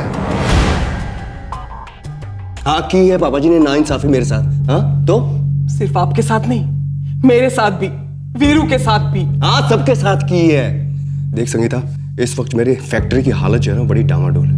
मैं पूरा कर्ज में डूबा हूँ। अगर इंसाफ हुआ होता ना तो बंगले को गिरवी रखकर कुछ कर्जा चुका चुके होते हम लोग, लेकिन हमारे हिस्से तो उस बंगले की ईंट तक नहीं आई। सब कुछ वो लोग हड़प करके बैठे हैं। पूरी दुनिया पुस कर रही है कि रंधावा खानदान के चिराग किरण के दोनों बच्चे हैं। ये बड़ा पोता वीरू तो किसी की गिनती में भी नहीं आता।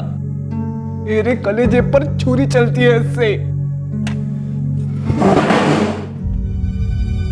वो दर्द, वो जिल्लत, वो अपमान मैं घुट घुट कर पीता रहा। कभी समझ नहीं आया कि मेरे दादा और चाचा मेरे मम्मी पापा के साथ इतने बेरहम क्यों थे। मैं बेरहमी सहते सहते बड़ा हुआ। अब वो बेरहमी सहते सहते बूढ़े होंगे। उन्हें दर्द देकर मेरे दिल को सुकून तो मिल गया है, लेकिन एक दर्द मेरा ये है कि वो फिरौती के पैसे शायद अब कभी नहीं मिलेंगे। मुझे उसका मजा लेने का मौका नहीं मिलेगा, और ना ही मेरे दोस्तों को। क्या हुआ? क्या पुलिस वालों ने? क्या हुआ? ऋषभ, अरे मैं पूछ रही हूँ क्या हुआ? क्या पुलिस वालों ने? कहाँ है मेरा बेटा? ऋषभ, कुछ तो बोल। अरे कुछ तो बताइए, मेरा बेटा जा रहा है। ऋषभ, क्या कहा पुलिस वालों ने? ऋषभ, बोलिए ना मेरा बेटा।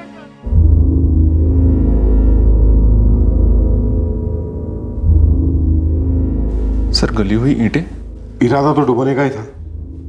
ईंटें गल गई तो गली हुई लाश ऊपर आ गई। डेथ गला घोंटने से हुई है। मौत से पहले ही बॉडी में क्लोरोफॉर्म दाखिल हो चुका है। मौत कब हुई होगी डॉक्टर? 48 घंटे बीत चुके हैं इंस्पेक्टर। मतलब जिस दिन ये गायब हुआ है उसी दिन इसे मार दिया गया था। किडनैप हुआ था डॉक्टर, फिरौती के लिए कॉल भी आया था, पर अब लगता है कि कॉल से पहले इसका मर्डर हो चुका था।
ओम विश्वानि दुर्विता परहन्ति दुर्विदत्रा मगायते आरे देवा देवेशो मनीषो यतिष्ठान। जुर्म हो चुका था, पुलिस को पीड़ित की लाश मिल चुकी थी, पर तहकीकात में कोई सफलता नहीं मिल पाई थी। एक भी सुराग सामने नहीं आया था। समर के घर से कोचिंग क्लास तक का पूरा रास्ता दोबारा स्कैन हुआ। पुलिस इस उम्मीद में थी कि शायद कोई एक बारीक डिटेल उनसे अनदेखी हुई होगी जो उन्हें मिल जाए।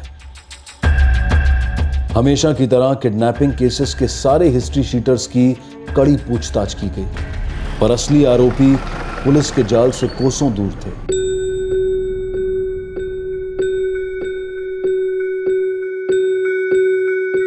अब जो हो गया सो हो गया, जो नहीं मिल सकता उसके बारे में सोचने से कोई मतलब नहीं है। ऐसी हाई फंडा डायलॉग बाजी से हमारी हकीकत तो नहीं बदल जाती ना वीरू रंधावा जी। सच तो ये है कि आपको जो चाहिए था वो आपको मिल गया और बाकी की चीजों की आपको पड़ी नहीं है, और हम दोनों बिना टिकट के इस जुर्म की बस में सवार हो गए। हाँ तो ठीक है, उसी बस की सीट पर जमकर बैठा रहे और उस बस को इस जुर्म से जितना दूर सके उतना दूर जा रहे थे, क्योंकि इस वक्त हमारी सेफ्टी जरूरी है, पैसे नहीं। जितनी जरूरत तेरे को थी ना पैसे की, उतनी मेरे को भी थी। पर सीधी बात यह है कि पैसे तो मिलने से रहे, तो बेटर आइडिया यही है कि यहाँ से आगे बढ़ते हैं। कैसे बढ़ेंगे आगे? ऐसे कंगाली में? आगे बढ़ने का प्लान तो अपन तीनों ने पहले से बना के रखा था। फॉरेन जाएंगे, आगे पढ़ेंगे, और वो फिरौती के पैसों से अपन लोग एक नई लाइफ शुरू करने वाले थे, पॉश लाइफ। और अब देखो गली के पागल कुत्तों जैसे इधर उधर छुप रहे हैं हम लोग। सर जी, मैंने समर के पापा, उनके पापा, दोनों का हर एंगल से एक्सरे करा लिया है, कुछ निकल ही नहीं रहा है। कोई पुरानी दुश्मनी नहीं, दूसरी औरत नहीं, यूनियन वाला लफड़ा नहीं, कुछ भी नहीं। और तो और फिरौती की दूसरी कॉल कभी आई ही नहीं। मतलब अजीब बात है ना।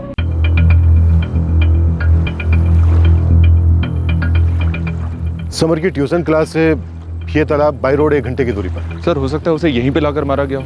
ब्लड स्ट्रीम में क्लोरोफॉर्म मिला है, मतलब कहीं ना कहीं उसे ले जाकर बेहोश किया गया होगा और कहीं और ले जाकर उसे मार दिया गया होगा। उसके बाद यहाँ लाकर उसे डंप कर दिया। एक बात समझ में नहीं आ रही है, समर कोई 2-4 साल का बच्चा नहीं बल्कि अच्छा खासा 14 साल का लड़का था। तो जब उसे क्लोरोफॉर्म से बेहोश किया गया तो उस वक्त तो चिल्लाया क्यों? जबकि ट्यूशन क्लास के रास्ते पर काफी लोग होते हैं उस वक्त। हो सकता है सर उसे बेहोश वहां नहीं कहीं और किया गया हो। तो वहां उसे ले जाया कैसे गया? वो भी साइकिल ट्यूशन क्लास के बाहर पार्क करते हुए। समर किसी अजनबी के साथ तो जाएगा नहीं। मतलब हम समझ सकते हैं जिस आदमी के साथ समर गया वो आदमी समर के लिए अजनबी नहीं था। उस आदमी ने जो किया सो किया, लेकिन हमारे लिए कोई सुराग नहीं छोड़ा। और वो जो आपके कस्टडी में दिनेश कौशल है, उसका भी जुर्म की दुनिया से दूर दूर तक कनेक्शन ही नहीं बनता साहब। दिन में एक बार खाना खाकर आदमी पैसा बचाता है सारा घर भेजने के लिए। इस जुर्म में ऐसा लग रहा है मानो सारे सुराग जानबूझकर सोच समझ कर मिटाए गए। इस दिनेश कौशल का फोन 3 हफ्ते पहले चुराया गया था सर, और सीसीटीवी फुटेज भी थोड़े रास्ते तक ही है, उसके बाद नहीं। क्योंकि उन्होंने रास्ता ही ऐसा चुना संदीप। वो लोग जानते थे कि फोन नंबर से सीसीटीवी से हम उन्हें ट्रैक कर सकते हैं। सर, फिरौती का कॉल मर्डर के बाद हुआ है। मतलब एक बच्चे को किडनैप करने के बाद तुरंत उसे मार देने का प्लान क्यों और कैसे बना होगा? समर उस आदमी के साथ गया क्यों होगा? इतनी जान पहचान वाला भला कौन हो सकता है? फैमिली का कहना है कि किसी से कोई प्रॉब्लम नहीं है, ना ही फैमिली में, ना ही मोहल्ले में, ना ही कोई फैक्ट्री में। एक प्रॉब्लम थी सर, जो शायद उन्होंने आपको नहीं बताई। कैसी प्रॉब्लम? दोनों भाइयों के बीच की प्रॉब्लम थी, अरविंद और ऋषभ।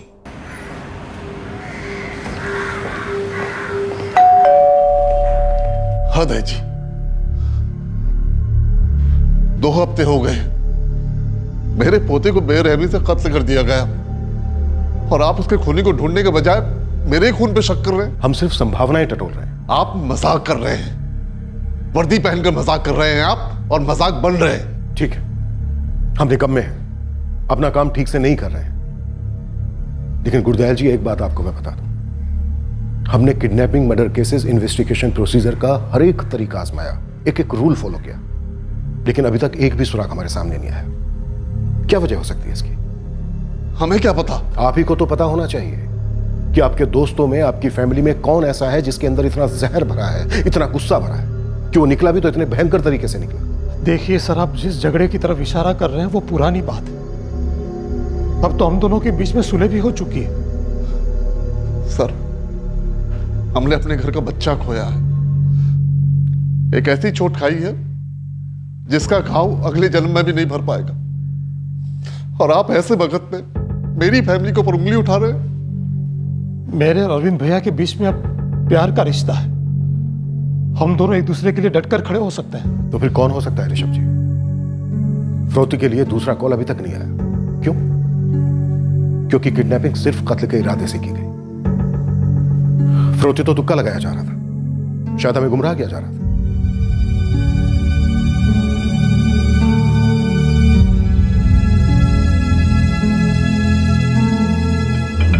जब केस ही सीधा नहीं है तो जवाब सीधे साधे कैसे मिलेंगे? अब तो मैं और भी श्योर होता जानो सर, बच्चा जरूर किसी करीबी दोस्त या रिलेटिव के साथ गया होगा। लेकिन क्लोरोफार्म देते समय कोई शोर शराबा नहीं। मुझे ऐसा लग रहा है संदीप, इस केस में हर कदम, हर एक्शन लेने से पहले जैसे रिहर्सल की गई हो।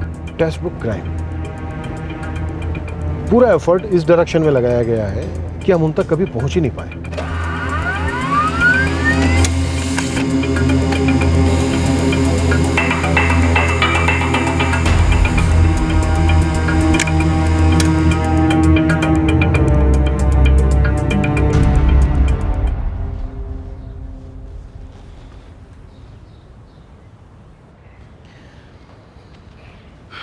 इतने सालों मैंने उन लोगों के लिए दिल ही दिल में बुरा चाहा, लेकिन ये जो हुआ है ना, उसकी वजह से मेरा दिल भी रो रहा है। माँ बाप के लिए अपना बच्चा खोना कई बार मरने जैसा है। संगीता, रोज ही मरने जैसा है ये। अब देखो ना क्या से क्या हो गया। और कुछ दिन पहले ही वीरू ने हम लोगों की सुलह कराई थी। मुझे लगा कि सब कुछ पहले जैसा हो गया, लेकिन अब सब बदल गया। पहले जैसा कुछ नहीं हुआ।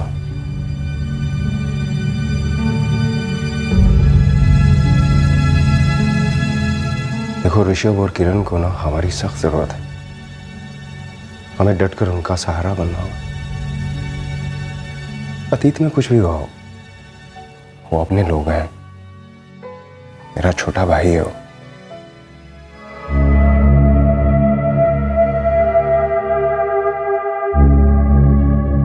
समर का परिवार इस हादसे से निपट ही नहीं पा रहा था, लेकिन समर के हत्यारे वीरू का परिवार समर के परिवार के साथ खड़ा हो गया था और दिलो जान से उनका सहारा बनना चाहता था। इस संगीन जुर्म के बाद भी तीनों मुजरिम अपनी अपनी जिंदगियां यूं बसर करने लगे मानो उनसे कोई जुर्म हुआ ही नहीं था। पुलिस बिना किसी सुराग के अपने करियर के सबसे लो पॉइंट का सामना कर रही थी, और फिर आया एक ब्रेक थ्रू, जिसे तो आखिर आना ही था, क्योंकि परफेक्ट क्राइम एक मिथ्या है। मुजरिम भले ही अच्छे से अच्छी प्लानिंग कर ले, लेकिन जुर्म अपनी निशानियां कहीं ना कहीं छोड़ता ही है। ये क्या है? ये वो सड़क की फोटो लेता है, कैमरा है। CCTV camera? जी। किसी ने तुमसे फुटेज नहीं मांगा? साहब, वो आपके बड़े अफसर लोग आए थे, वो किसी बच्चे के बारे में पूछ रहे थे। कैमरे के बारे में किसी ने कुछ नहीं पूछा। सर, ये ट्यूशन क्लास वाली गली है, उसी को लग के राइट में एक दूसरी गली है। ये दुकान वहीं पे है। उसी दुकान से पूरे महीने का सीसीटीवी फुटेज मिला। कैसे छूटी है दुकान?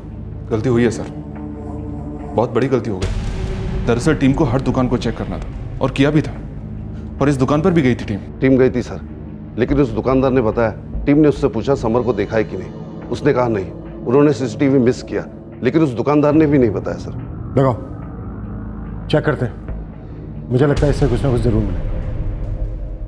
एक छोटी सी दुकान का सीसीटीवी कैमरा फुटेज इस केस का सबसे अहम सबूत साबित हुआ। पुलिस को जिसकी तलाश थी, इंतजार था, वो अब उनके सामने आ गया था।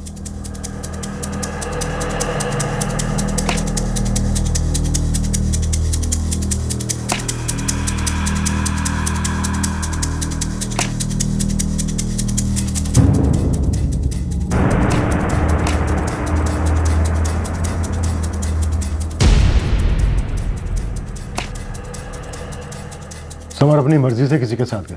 बाइक की नंबर प्लेट नहीं दिख रही सर, और बाइक किस कंपनी की है ये भी नहीं दिख रहा। बाइक वाला बहुत चालाक है सर, बाइक की हर चीज ढकी हुई है। पहले हर चीज बहुत अच्छी तरह सोची गई, फिर उसे अंजाम दिया गया। रिमाइंड करके देखते हैं कि ये बाइक पहले कितनी बार इस एरिया में आई।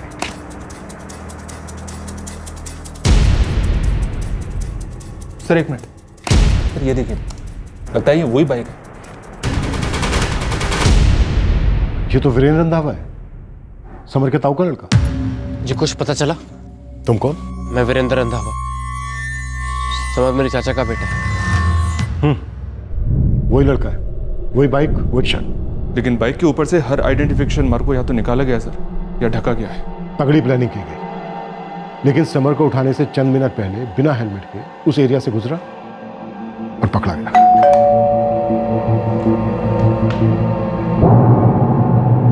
जी ये कौन है? ये तो मेरा बेटा वीरू है। क्यों, क्या बात है? ये तो आपका बेटा वीरू ही बता सकता है कि बात क्या है, लेकिन एक बात के लिए तैयार रहिएगा, खबर बुरी है।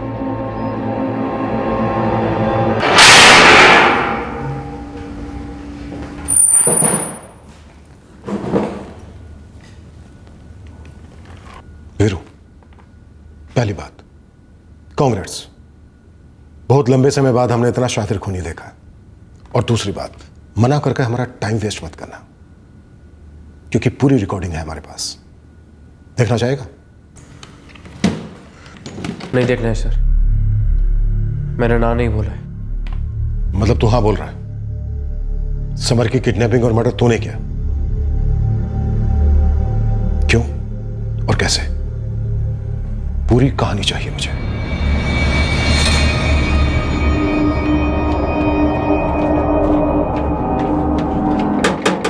अजय देखना कौन है। जी क्या बात हो गई?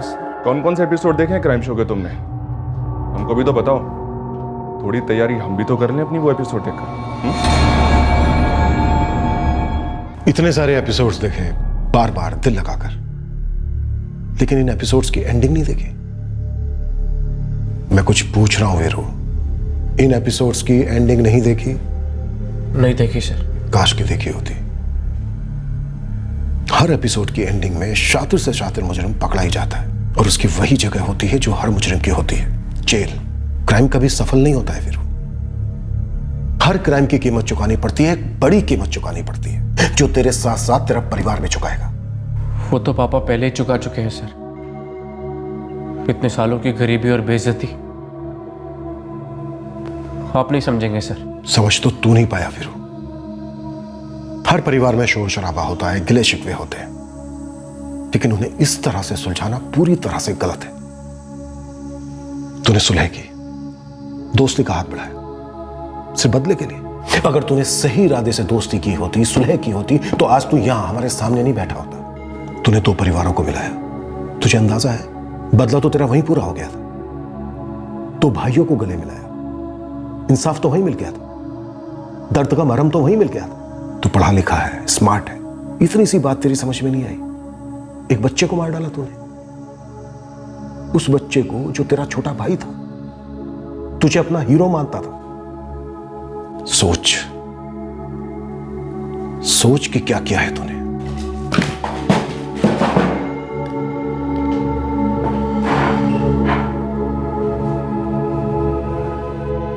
समर के परिवार पर चौंकाने वाली सच्चाइयों का कहर सा टूट पड़ा। एक तो शौक इस बात का था कि वीरू ने सुलह एक जुर्म करने के लिए करवाई थी। दूसरा उससे भी भयानक शौक था कि किस तरह उनके जिगर के टुकड़े समर का कत्ल कर दिया गया। और तीसरा शौक इस बात का कि यह सारा जुर्म पहले अमन को नजर में रखकर प्लान किया गया था। वीरू के माता पिता पछतावे की आग में तड़प रहे हैं कि उनका क्लेश, उनका आक्रोश, उनका गुस्सा उन्होंने जाने अनजाने में एक मासूम बच्चे के दिलो दिमाग में भर दिया था, जिसकी वजह से बड़े होकर वीरू ने इतना संगीन जुर्म किया।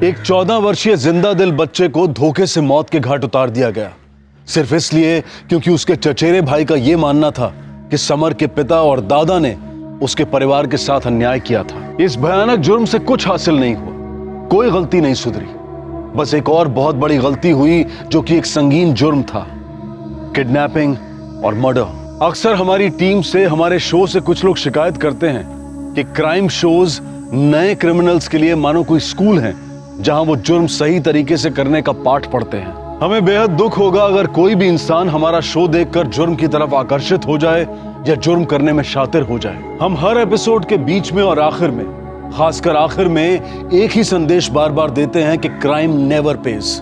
हमने आज तक एक भी एपिसोड ऐसा नहीं दिखाया है जिसमें मुजरिम कानून की गिरफ्त से बच निकला हो। अजय और कमल दोनों लोअर मिडिल क्लास परिवारों को बिलोंग करते हैं और अपने बेहतर भविष्य के लिए वो विदेश जाने का प्लान बना रहे थे, जहां वो पढ़ना चाहते थे, सेटल होना चाहते थे। वो वीरू के साथ इस जुर्म में पैसों के लिए शामिल हुए थे, लेकिन अब उनका भविष्य कभी बेहतर नहीं होगा।